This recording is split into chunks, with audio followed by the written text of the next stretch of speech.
Hello everyone, how are you? I hope you all are fine and doing great. Myself Abhishek Sanu and welcome to my channel. So guys, let's start a story. जब मैं Kota factory season 1 देखा था मैं सोच रहा था कि ये स्टोरी तो लगभग बिल्कुल ऐसी सिमिलर हमारी लाइफ होती है कोटा में और काफ़ी रिलेट कर रहा था उससे। और मैं सोच रहा था इन लोगों ने ऐसा क्या किया जो इतनी बड़ी सीरीज में इन्हें साइन किया गया। लाइक हम तभी नहीं जानते थे कि उसमें जो भी स्टार थे, जो भी आर्टिस्ट थे, उनको हम बिल्कुल भी हम नहीं जानते थे और सोचते थे इनको कैसे कास्ट किया गया होगा। और बचपन से ही मेरा फैसिनेशन रहा है कि एक स्टोरी टेलिंग, एक मूवी मेकिंग और सिनेमेटिक में। तो मैं सोच रहा था कैसे मैं इसमें एक जा सकता हूँ, बट उस टाइम में बहुत छोटा था। लाइक उस टाइम में 11th में या 12th क्लास में था या फिर 10th में था, आई डोंट नो। कि आई थिंक जब मैं फर्स्ट टाइम देखा था कोटा फैक्ट्री सीजन 1 तो मेरा बहुत मन हुआ था कि मैं कोटा में जाऊं और वहाँ पे मैं एक्सप्लोर करूं। जब सेकंड सीजन आया तो मैं उस टाइम में प्रॉपरली कोटा में था और वहाँ पे मैं आराम से पढ़ाई कर रहा था अपनी। तब भी मन में एक फैसिनेशन आया, लेकिन कोटा फैक्ट्री सीजन 2 उतना अच्छा नहीं था और मुझे उतना फैसिनेट नहीं किया था सेकेंड सीजन। मैंने ध्यान नहीं दिया उतना और मैं चाह के भी कुछ नहीं कर सकता था उस टाइम में। अपनी पढ़ाई पे फोकस कर रहा था मैं, मेनली पढ़ाई में था ही और कुछ नहीं। मुझे मन भी नहीं था कि ठीक है चलो पढ़ाई करते हैं और कुछ भी ऐसा इंटरेस्ट नहीं था कि मैं कोटा फैक्ट्री सीजन में जाऊं या कुछ भी। लेकिन जब कुछ दिन बाद जब मैं कोटा में पढ़ाई कर रहा था, जब सीजन 3 आने वाला था तो मुझे न्यूज़ मिली कि कोटा फैक्ट्री सीजन 3 की शूटिंग हो रही है अभी कोटा में। उसके लिए बहुत सारे जूनियर आर्टिस्ट की भी ज़रूरत है और अगर आप चाहो तो आप उसमें जा सकते हो।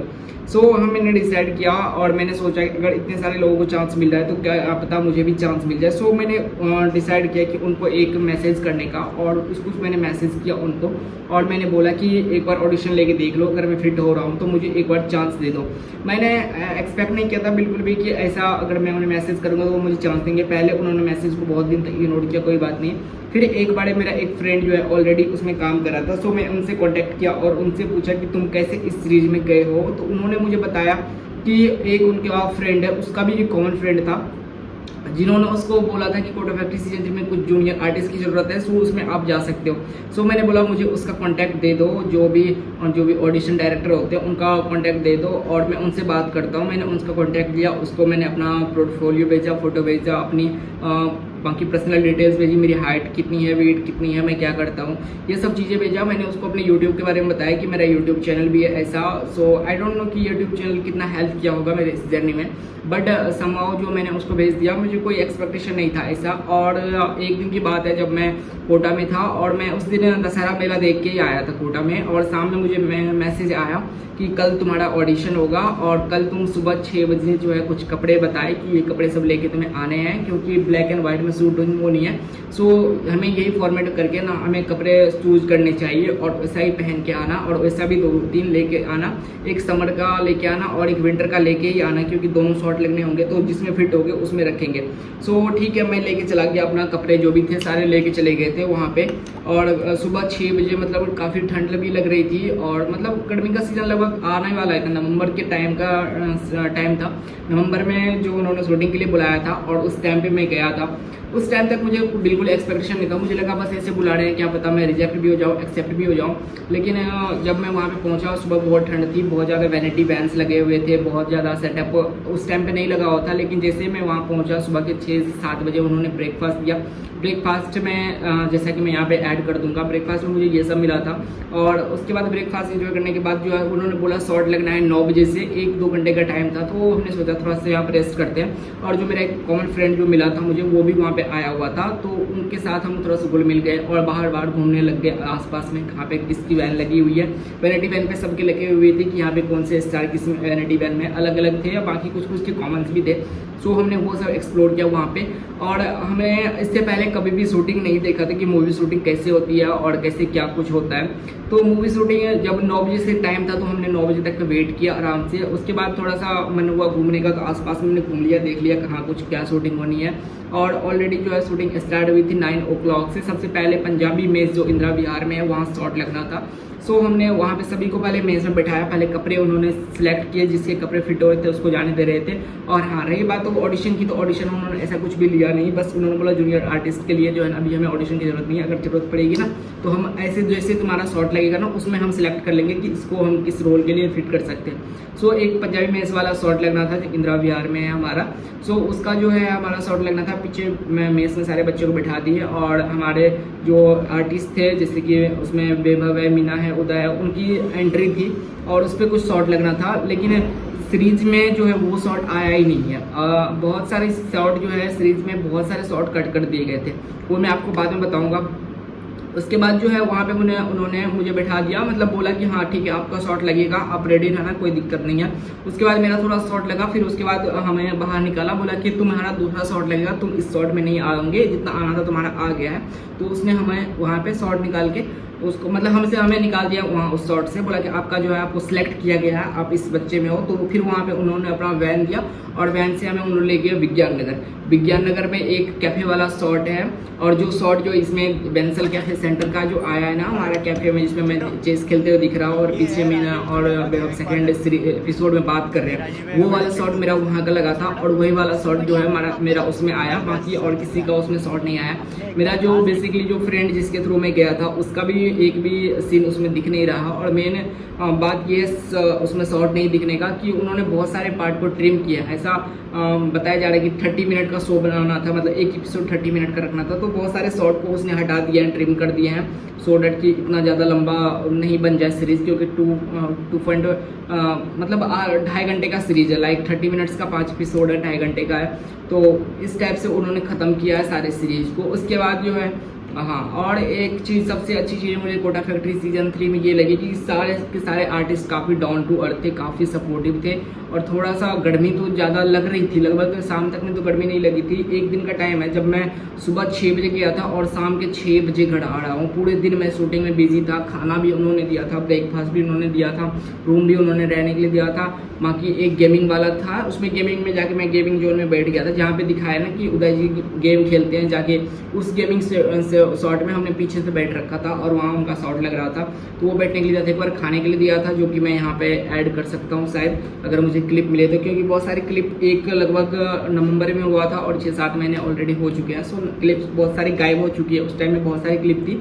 हाँ, एक इंसिडेंट जो है कोटा फैक्ट्री मेरे साथ ये हुआ था कि एक दिन मैं पूरा का पूरा प्रॉपर ब्लॉग शूट किया था टोटल, मतलब सुबह से लेकर के शाम तक मैंने सोचा कि पूरा सब कुछ दिखाएंगे, कैसे क्या शॉट लगने वाला है। लाइक उन्होंने बोला था वीडियोस इतना रिकॉर्ड नहीं करने के लिए, कुछ भी लीक नहीं करने के लिए, सो फ़ोन भी अलाउ नहीं करते थे किसी कैमरा लेना, बट फिर भी मैंने संभव मैनेज किया था शूट लेना और अच्छे अच्छे शॉट उसमें रिकॉर्ड किए थे। बट एक बार क्या हुआ, मुझे किसी ने देखा भी नहीं था, एक लड़का था उसने मेरा कंप्लेंट कर दिया था कि ये शॉट बना रहा है, और मेरे टोटल 83 वीडियोस थे उसमें, उन्होंने 83 के 83 वीडियोस डिलीट कर दी है और वहाँ से मेरा सारा का सारा ब्लॉग का प्लान चौपट हो गया।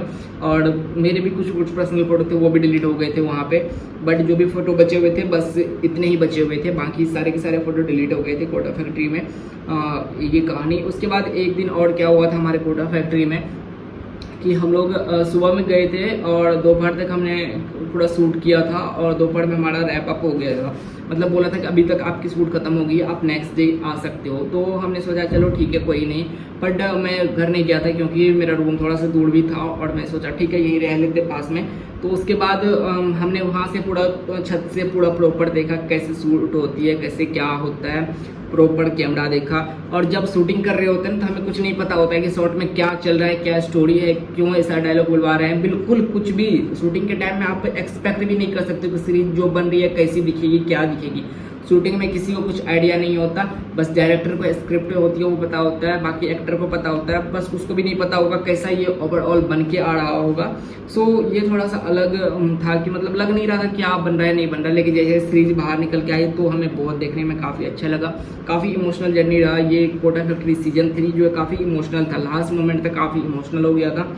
और मेन चीज़ जो है इसमें बहुत सारे क्लिप्स को हटा दिया उन्होंने, बहुत सारे पार्ट को ट्रिम किया ना, इसलिए कि थोड़ी लड़की काफ़ी ज़्यादा इंप्रेसिव बने। और हमारे डायरेक्टर साहब जो बिहार से हैं, भाई साहब क्या काम करते हैं, उन्होंने एसके सर की क्लास बनाई, सीए हाफ सीए बनाया, वो एकदम ज़बरदस्त चला। अभी कोटा फैक्ट्री सीजन 3 भाई क्या डायरेक्शन करते हैं, एकदम मज़ा आ गया, बहुत अच्छे इंसान है। बाकी सारे के सारे आर्टिस्ट से मिलकर बहुत अच्छा लगा। कोटा फैक्ट्री सीजन 3 बहुत ही अच्छा था। आई होप कि कोटा सीजन 4 में, कोटा फैक्ट्री सीजन 4 में मैं ट्राई करूँगा, मैं खुद एक अच्छा सा ऑडिशन दूँ, कोई अच्छा सा रोल लूँ और देखते हैं आगे क्या कुछ होता है। बाकी तो इतना ही था। बाकी हाँ, अगर आपको कहीं चाहते हो कि कहीं पे ऑडिशन देना, कहीं कहीं पे कुछ भी करना। सो आप किसी भी थर्ड पार्टी से जाने के बजाय किसी डायरेक्ट अप्रोच करो, किसी ऑडिशन डायरेक्टर से डायरेक्ट बात करो, क्योंकि थर्ड पार्टी में जाओगे तो आपके वो पैसे भी ले लेंगे कई बार और आपको रोल भी नहीं देंगे और कई बार हैरेस भी करते हैं। सो इन सब चीज़ों में नहीं पड़ना, ऑडिशन डायरेक्टर से डायरेक्ट बात करो, अगर होगा तो वो फिर दे देंगे। लाइक मेरे साथ तो ऐसा ही है, मैंने डायरेक्ट बात किया, मैंने किसी थर्ड पार्टी से बात नहीं किया था। सो इस टाइप से आप कर सकते हो। और रही बात, थोड़ा सा अपने अंदर टैलेंट लाओ। लाइक आप टैलेंट अगर कहीं भी दिखेगा ना तो कोई भी आपको ढूंढ के निकाल ही लेगा। मैंने उसको ब्लॉग चैनल के बारे में बताया था, हमारे चैनल के बारे में बताया था। आई डोंट नो कि उन्होंने हमारा वीडियो देखा था या नहीं देखा था या कुछ भी देखा था, बट उन्होंने हाँ मुझे सिलेक्ट तो जरूर कर लिया था। और तभी हालांकि मेरा बहुत सारा शॉर्ट उसमें ऐड नहीं हुआ है, जैसा कि मैंने बताया ट्रिम किया गया बहुत सारा सीन, लेकिन मेरे बहुत सारे शॉर्ट लगे थे, बहुत सारा कुछ किया था मैंने, बट कोई ना। हाँ, और रही बात पे करने की, तो यस उन्होंने मुझे पे भी किया था, बहुत ज़्यादा पे नहीं किया था, बहुत मिनिमल पे करते हैं। और अभी तक तो पूरा पेमेंट हुआ भी नहीं है मेरा, क्या ही बताऊँ मैं, अब छोड़ो रहने दो। मतलब बहुत कम पे करते हैं, बट एट द एंड देखोगे तो आपको बहुत कुछ सीखने को मिलेगा, बहुत कुछ नए एक्सपीरियंस होगा, आपको समझ आएगा कैसे फिल्म की शूटिंग होती है। बाकी जो भी सीरीज़ में आपको जो भी एक ही सिंगल पर्सन दिख रहा है, एक सिंगल कुछ भी दुकान दिख रही है ना, सब कुछ बनाया हुआ होता है, सब कुछ क्राफ्टेड होता है और कोई भी रैंडम कुछ भी नहीं होता। कोई भी गाड़ी जो रोड पे जाते हुए दिखती है आपको, वो भी उसका पर्सनल जो हमारा मतलब उन्होंने पहले से डिसाइड किया होता है कि ये गाड़ी जाएगी वही जाएगी। बाकी अदर कुछ भी रैंडम नहीं दिखता उसमें, सब कुछ डिसाइडेड होता है। और पूरा रोड वो जाम कर देते हैं इधर से, और इधर से कोई बीच में नहीं जाएगा, कोई भी डिस्टर्बेंस, उनको कोई भी रैंडम बंदा उसमें आ नहीं सकता। प्रॉब्लम ये है कि कई बार कॉपीराइट एक्ट होता है, अगर कोई बंदा आ गया गलती से और अगर उन्होंने केस कर दिया कि हमें यहाँ पे बिना कंसेंट के डाला है इसमें, तो प्रॉब्लम हो सकती है। जैसे हमने पूरा ऑडिशन दे के आते, मतलब पूरा रिकॉर्ड करते थे, पूरे दिन पूरा शूट करते थे, तो शाम में एक रजिस्टर लाते थे, रजिस्टर में वो साइन करवाते थे और उसमें मेरा कंसेंट दिखता था कि हाँ मैंने कंसेंट के साथ इसमें काम किया। अगर शॉर्ट में आए तो कोई दिक्कत नहीं है मुझे। अब तो बहुत ज़्यादा पैसा कमाती है, ऑब्वियसली कमाती है, क्योंकि वो अपना राइट बेचती है नेटफ्लिक्स को। तो नेटफ्लिक्स वाले बहुत ज़्यादा पैसा देते हैं टीवीएफ को, लेकिन टीवीएफ के आर्टिस्ट जो होते हैं ना उनको बहुत ज़्यादा पैसे नहीं मिलते। लाइक जितेंद्र कुमार जो हमारे पंचायत सीजन 3 में काम किया, उन्होंने 5,60,000 रुपये टोटल एपिसोड के मिले हैं। सो आई थिंक उसको भी इस सीरीज़ में ही लगभग 5 एपिसोड है, पर एपिसोड अगर 5 लाख भी दिए तो 2.5 लाख से 3 लाख रुपए जो जीतू भैया को मिल सकते हैं, इससे ज़्यादा नहीं मिलेंगे। बाकी उसके अकॉर्डिंग तो आप देख लो बच्चे को कितने, वो जूनियर आर्टिस्ट को या जो भी हमारे सीनियर आर्टिस्ट जो मेन लीड कैरेक्टर उनको कितने भी मिलते होंगे। सो ऐसा रहा मेरा कोटा फैक्ट्री सीजन 3। बाकी अगर आपको और कुछ जाना हो तो कमेंट करना, और मिलते हैं एक नई वीडियो में, तब तक के लिए ओके बाय।